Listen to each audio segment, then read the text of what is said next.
الشيطان الرجيم. بسم الله الرحمن الرحيم. الرحمن علم القرآن خلق الإنسان علمه البيان.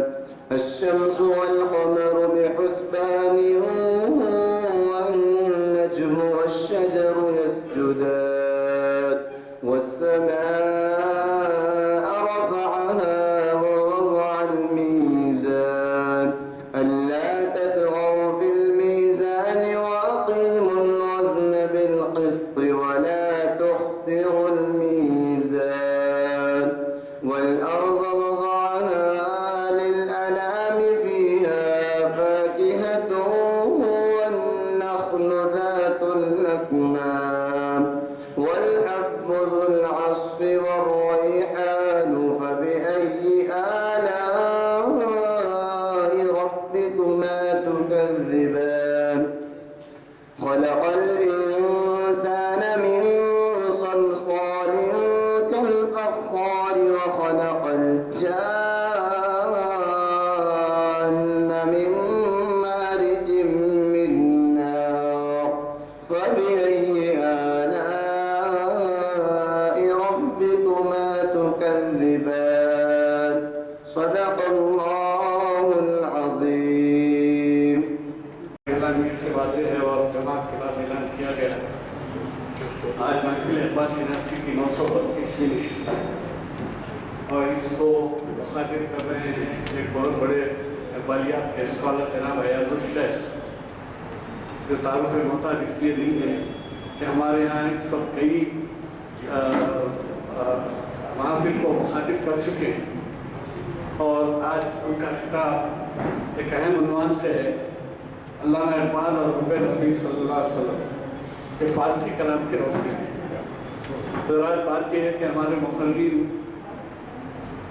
ایسے خیالات رکھتے ہیں کہ بھئی اقبال کا کلام جو 60% فارسی میں ہے اس سے بھی آپ واقف ہیں. اور یہ ڈاکٹر راج بہادر گوڑ نے کہا تھا کہ یہاں کی جو کوششیں ہو رہی ہے 40% کے لیے ہیں، 60% تو فارسی میں ہے.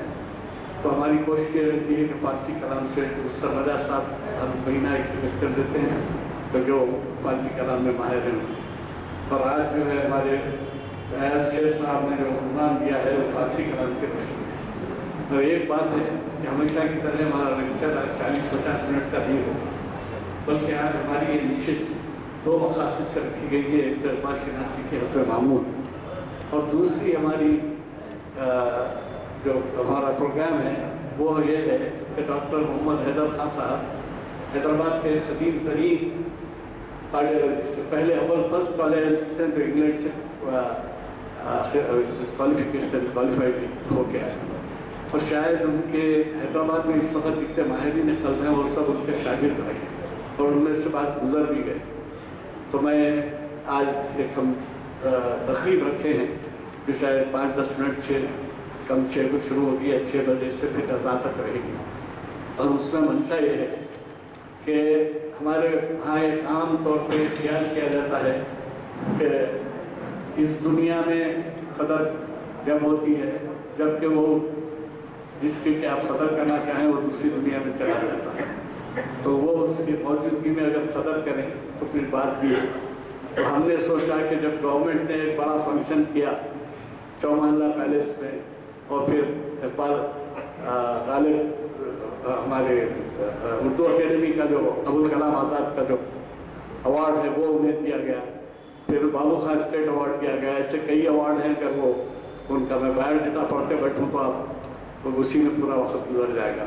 اور سب سے بڑی بات وہ یہ ہے کہ سعودی عرب کے گورنمنٹ نے یہ جب اسلامک ڈیولپمنٹ بینک سے جب امداد کرنی چاہیے ہمارے مدرسے ہمارے کئی ممالک کی دینی تعلیم کے لیے یا دوسرے بھی تعلیم کے لیے بھلائی کے لیے ملت کی، تو ان لوگوں کی نظر ڈاکٹر حیدر خان صاحب پر پڑی اور وہ ڈاکٹر کی حیثیت سے سارے ہندوستان میں وہ خدمت انجام دیے 10 سال تک، جس میں کروڑا ڈالرز گورنمنٹ آف انڈیا کے منظور سے یعنی رقم باہر سے بیرونی سرمایہ لانے کی اجازت سے، جس میں مجھے بھی معلوم ہے کہ علاؤ الدین انسٹیٹیوٹ بھی اس میں داخل ہے، اور کئی ادارے ہیں، میں کیا نام لوں جس کا فائدہ پہنچایا۔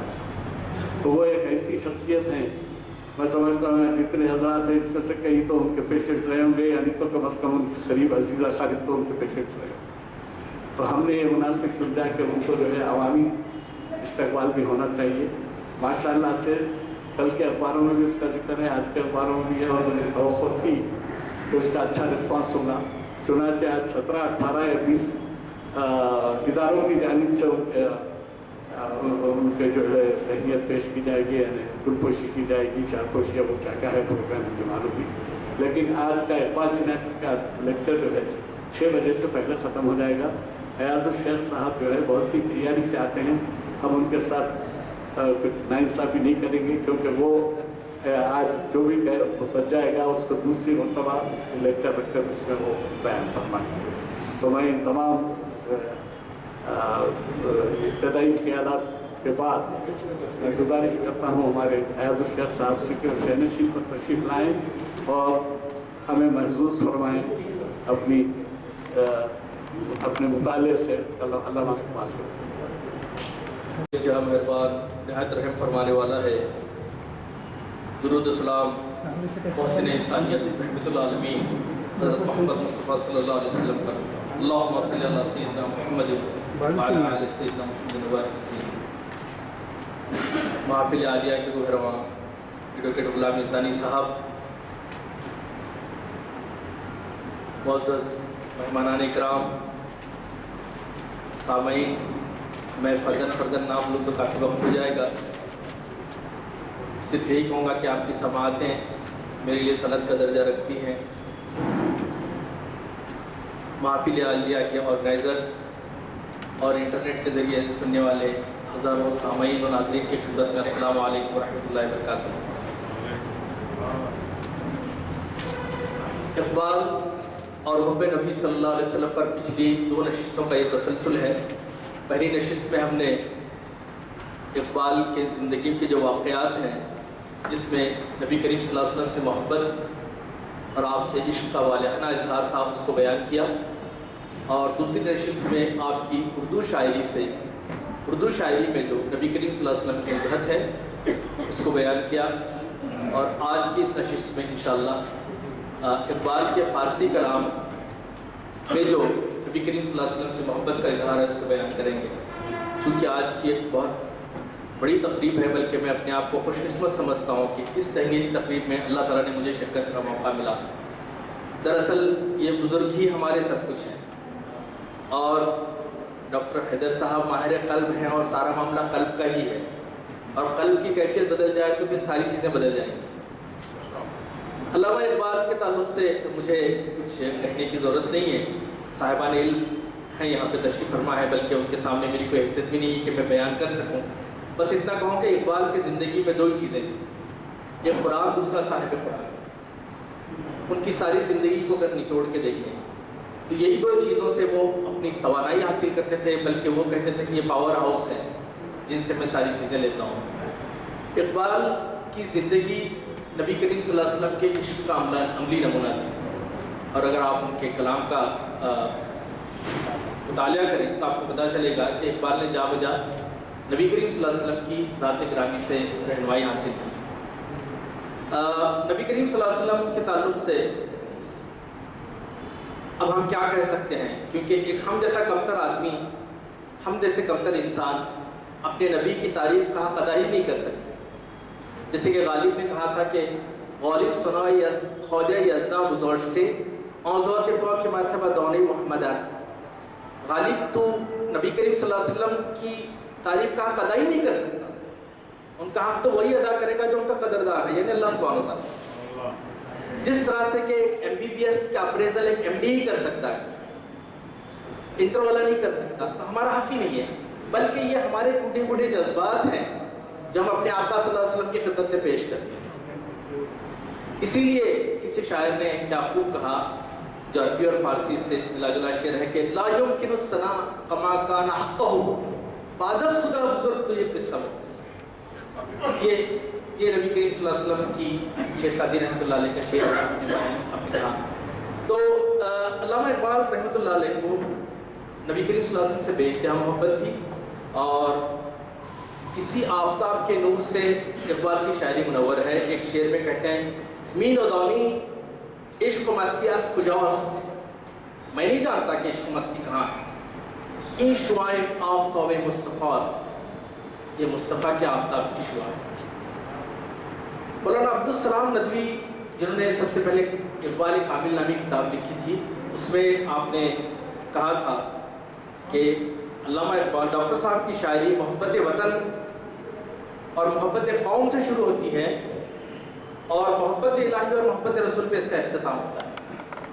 آپ اگر اقبال کی شاعری کا ارتقا دیکھیں تو ہمیں یہ چیز نظر آئے گی کہ محبت قوم اور محبت وطن سے شروع ہوتی ہے، لیکن اس کا اختتام محبت الہی اور محبت رسول پہ ہوتا ہے.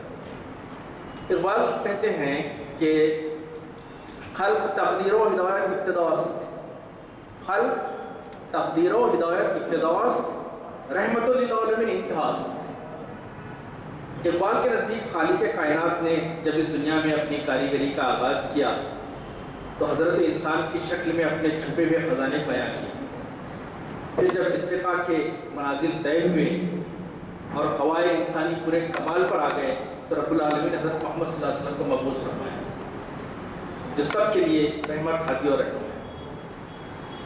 عبد الرحمن جامی نے کیا خوب کہا تھا، بہت خوب کہا تھا کہ حسن یوسف دم عیسیٰ ید بیضا داری، آنچ خوبا ہمیں دارن تدفع داری. کہ حسن یوسف کا حسن ہے، عیسیٰ علیہ السلام کا دم ہے جو پڑھ کے آپ مردوں کو زندہ کرتے تھے، اور ید بیضا موسیٰ علیہ السلام کا جو وائٹ ہاتھ ہے جو میراکل ایک معجزہ تھا. یہ ساری چیزیں اللہ سبحانہ وتعالیٰ نے ایک نبی کریم صلی اللہ علیہ وسلم کی ذات پاک میں جمع کی. علامہ اقبال ان اشعار میں فرماتے ہیں کہ مین دانی عشق زندہ سوزو در جان سر ایگا دارد ایمانی تصد، مصطفیٰ بہرست و موج بلند، مصطفیٰ بہرست و موج بلند، خیز و این دریا بجوی خویشمن، یک زمانا خود رابا دریا در فگن، تار ما رفتا باز آید نتن. یہ کہتے ہیں کہ عشق و مستی جس کو انسان ارتقاء کے لیے لازمی گردانتا ہے کیوں کر حاصل ہوتی ہے؟ صرف عشق رسول کے توسل سے. اگر یہ نصیب میں آ گئی تو سب کچھ مل گیا. جب تک اس کا سوز انسان میں ہے اس وقت تک اسے حقیقی زندگی میں میسر ہے. یہی قوت ہے جس کے ذریعے یقین اور ایمان میں پختگی آتی ہے. آگے فرماتے ہیں کہ حضور اکرم صلی اللہ علیہ وسلم کی ذات بابرکات ایک بحر زخار ہے جس کی موجیں آسمان کو چھوتی ہیں. تم کو بھی اس سمندر سے سیلابی حاصل کرو تاکہ تمہیں حیات نو نصیب ہو. تمہاری بلی بسری کیفیات جنہیں مادی دنیا نے تم سے چھین لیا ہے اثر منظم کرو. ایک اور جگہ علامہ اقبال فرماتے ہیں کہ اسرار خودی میں بیان کرتے ہیں کہ درد دل مسلم و قوم مصطفیٰ است، آبروئے ماں زراؤں مصطفیٰ است، تو تور موجے از غبار خانہ عش، تا برا بیت الحرام کاشنش، بوریا ممنون خواب خانختش، تاج بسرا زیر پای امتش، در شبستان ہیرا خلوت گزید، قوم آینه حکومت آفرید، وقت ہجا تیغ و آهن گداز، دیده و اشکبار اندر نماز، در دعای نفرت حامین تیغ او، قاطع نسل سلاطین تیغ او، از عید دین در دنیا کشاد، همچو بدن گیتی همچو بدن ام گیتی نزاد، در نگاه او یک بالا و پست، با غلام خویش بریک خان نشست. کہتے ہیں کہ آپ کی آبرو آپ ہی کے نام کی نامی کی بدولت ہے. ہماری آبرو آپ ہی کے نامی کی بدولت ہے. مسلمان کے دل میں حضور صلی اللہ علیہ وسلم کی محبت جاگزین ہے. وہ ذات گرامی جس نے بوریے پر لیٹ کر زندگی بسر کی اور دونوں جہاں کی دولت ہونے کے باوجود مگر وہ اپنی امت کو فروغ بخشا کے تاج کسرا کے قدموں تلے روندا گیا. انہوں نے غار ہرا کی تنہائی میں راتیں بسر کی اور اس طرح ایک قوم، ایک آئین اور ایک حکومت ساری دنیا کے سامنے پیش کی۔ آپ کی راتیں شب بیداری میں گزریں تاکہ آپ کی امت تخت شاہی پہ متمکن ہو سکے۔ آپ کی راتیں شب بیداری میں گزریں تاکہ آپ کی امت تخت شاہی پہ متمکن ہو سکے۔ میدان جنگ ہو تو آپ صلی اللہ علیہ وسلم کی تلوار لوہے کے ٹکڑے کر دے، مگر خود نماز میں کھڑے ہو کر اپنے معبود کے سامنے اشکریز رہے۔ آپ کی تلوار فتح و نصرت جلوہ میں لیے رہتی اور ملوکیت کے تخم کی بیخ کنی کرتی ہے۔ آپ نے دنیا میں ایک نئے آئین اور ایک نئے نظام کو رواج دیا اور تمام پرانی اور فرسودہ روایات کو الٹ دیا۔ آپ نے بتایا کہ دین کی کنجی سے دنیا کا دروازہ کھولو، دین کی کنجی سے دنیا کا دروازہ کھولو اور راہ راست اسی طرح راہ راست پاؤ گے۔ سچ یہ ہے کہ آپ کی ذات گرامی جیسا کوئی دوسرا فرزند پیدا نہیں ہوا، اس مادر گیتی سے پیدا ہوا ہی نہیں۔ آپ کی نظر میں پست بلند سب برابر تھے اور غلام کے ساتھ ساتھ بیٹھ کر ایک ہی دسترخوان پر آپ کھانا کھاتے تھے۔ سامعین و حاضرین، ابھی بہت سی چیزیں ہیں اقبال کی انشاءاللہ ہم آئندہ نشست میں بیان کریں گے۔ آخر میں علامہ اقبال کا ایک شعر میں بیان کروں گا جو ہمارے اقبال اکیڈمی کے نائب صدر ضیاء الدین نیّر صاحب اکثر اپنی تقریر میں بیان کرتے ہیں۔ اقبال کی عشق رسالت اور ان کے عشق کی شدت اور کیفیت نبی کریم صلی اللہ علیہ وسلم کے محبت کا اندازہ اس شعر سے لگائیے۔ آپ کہتے ہیں تو غنی از ہر دو عالم من فقیر، تو غنی از ہر دو عالم من فقیر، روز محشر از رہائے من پذیر، یا اگر بینی حساب ناگزیر، یا اگر بینی حساب ناگزیر، از نگاہ مصطفیٰ پنہاں بگیر۔ کہتے ہیں کہ اے خداوند قدوس، تو دو جہاں سے بے نیاز ہے اور میں فقیر و محتاج ہوں۔ تیری بے نیازی کا تقاضا تو یہ ہے کہ محشر کے دن میرے عذر کو قبول فرما۔ اگر میرا حساب لینا ضروری ہے تو میرے محبوب نبی کریم صلی اللہ علیہ وسلم کی آنکھوں سے اسے پوشیدہ رکھ تاکہ میرے محبوب کے سامنے مجھے شرمندہ نہ ہونا پڑے۔ اللہ سبحانہ و تعالیٰ ہمیں اقبال کے عشق مصطفیٰ کا جذبہ ہمارے دلوں میں پیدا کر دے۔ وآخر دعوانا الحمدللہ۔